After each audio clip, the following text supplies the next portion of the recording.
muri iki gitondo cyo kwitekera ku nyuma y'ukwezi kwa mbere inkundura ikomeje kuba ikibazo by'umwihariko mu burasirazuba bwa Kongo. Mu 2023 habonetse ibitwaro bya kirimbuzi ndetse n'imodoka by'intambara byavaga mu mujyi wa Goma bisa nk'ibifashe umuhanda wa Ruvungi ndetse na Kamanyora usatira Katogota.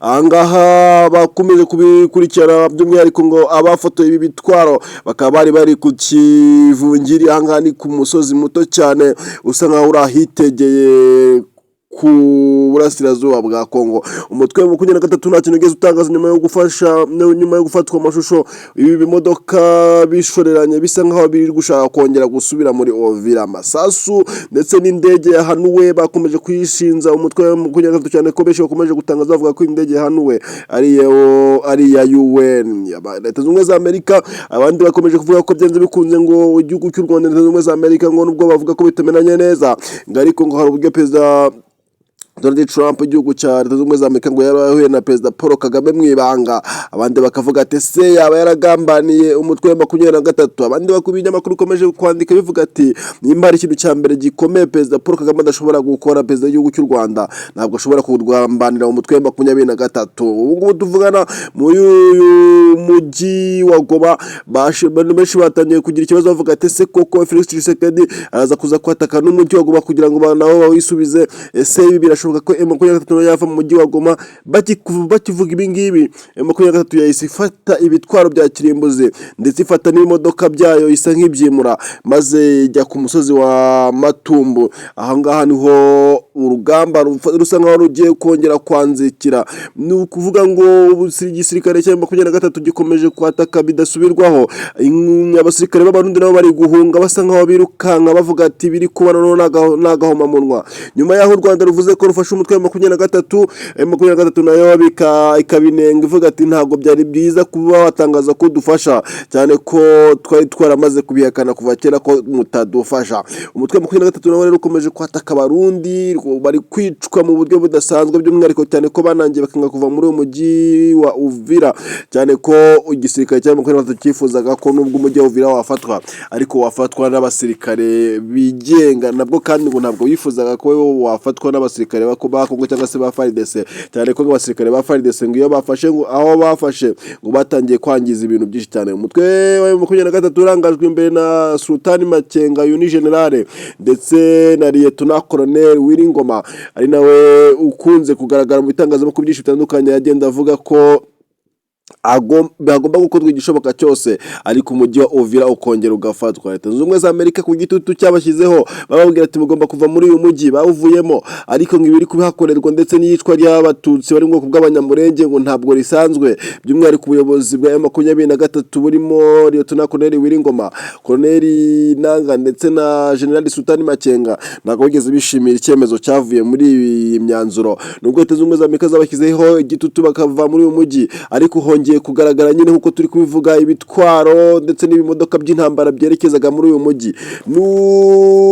Umusozi witwa Mitumba Mountain cyangwa se umusozi wa Mitumba. Abantu benshi bakomeje gutangaza bavuga ati umujyi wa Uvira ugiye kongera kwatakwa amaraso arameneka cyane ko ngo umutwe wa 23 wamaze kongera kwitsa no gushyira ibirindiro ku musozi wa Mitumba. Ese Leta Zunze Ubumwe za Amerika ziraza kongera gusaba kugira ngo bawusohokemo? Ese nubwo batarawinjiramo neza 100% cyane ko ngo bari mu birometero bigera kuri 40 kugira ngo ube wakinjira mu mujyi wa Uvira. Urugendo narwo rutari rutoya ariko ubundi bavuga ko kuva mu mujyi wa Goma werekeza mu mujyi wa Uvira ni ibirometero 315. Nagira ngo ni urugendo rurerure cyane ko uramutse ubibaza kugira ngo byumve uramutse uvuye nk'Kigali werekeza Rusizi ni ibirometero bigera kuri 250. Ubwo nimba ari ibirometero 315 cyane ko muri Kigali urugendo rurerure no kuva muri Kigali werekeza Rusizi mu Rwanda. Nawe ibaze noneho niba kuva mu mujyi wa Goma werekeza mu mujyi wa Uvira ibirometero 315 wumva urugendo rurimo. Ariko M23 yanze kubikozwa iravuga ati Amerika ubundi tugenga gute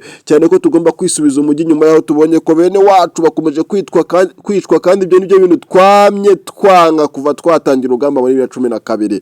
M23 yakomeje gusatira ubuyobozi bw'u Rwanda burangajwe imbere na His Excellency Paul Kagame biravuga ko ngo nawe yaba yafite ukuntu yahuye na Donald Trump mu ibanga ngo bakagira byinshi biganirira ngo birimo nuko ngo uwitwa Felix Tshisekedi ndetse na President Neva cyangwa se Ndayishimiye Evariste w'igihugu cy'u Burundi ngo baba baragiriwe bakavuga ati bari abantu bameze nk'ibintu utapfa gusobanura.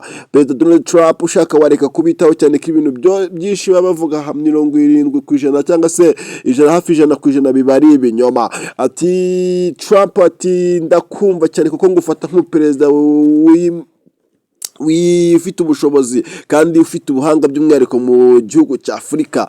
Ibi rero ni byakomeje kuvugwa cyane ko akomeza gucaracara amafoto Perezida Donald Trump ari kumwe na Perezida w'u Rwanda Paul Kagame, abandi bakavuga ati n'ubugambanyi, Perezida Paul Kagame ntabwo bashobora ko yakora ubugambanyi, abandi bati uya niwe mugambanyi ahubwo mukuru. Twese rero dukomeze gutega amatwi ngo turebe what will happen, ni nini itaendelea kuri uyu umujyi. Abantu benshi bakomeje kugira ikibazo cyangwa se kugira impungenge by'umwihariko mu mujyi wa Uvira, bavuga ati nihongera kuba amasasu yabaye mu minsi yatambutse ibintu biraza gukomeza kuba ikibazo by'umwihariko ku baturage. Umujyi wa Uvira wari umaze iminsi usa nkaho urimo agahenge gato cyane, ariko M23 yavuze ati abantu bari kwicwa ndetse n'ama telefone aduhamagara buri umunsi ku munsi. Ntabwo ibintu twabyihanganira ko bene wacu cyangwa se abakongomani bagenzi bacu bakomeza kwicwa gutya muri ubu cyane ko bajya batangaza ko igisirikare cya FARDC ndetse na wazarendo igisirikare cy'abarundi ngo bakora uko bashoboye kugira ngo bambure abaturage bari muri Uvira,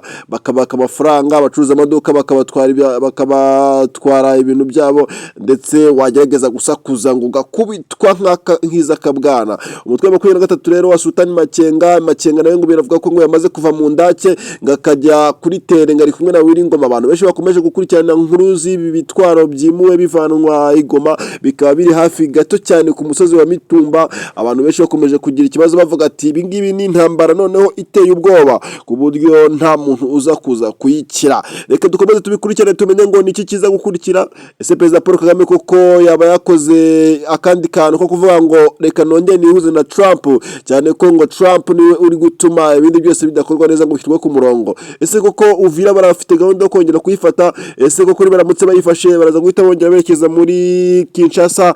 Ntawamenya ni ibirometero birebire kuva muri Uvira berekeza Kinshasa, ariko witwa Wiringoma, Sultani Makenga ndetse na Colonel Nanga bakaniye baravuga ati byanze bikunze tugomba kuherekeza. Ngiye muri kuva cyangwa muteze amatwi ni Lesman mujye muri kumwe cyane kuri DORE Entertainment. Kora subscribe kugira ngo tubane mu kindi kiganiro kiza gukurikira.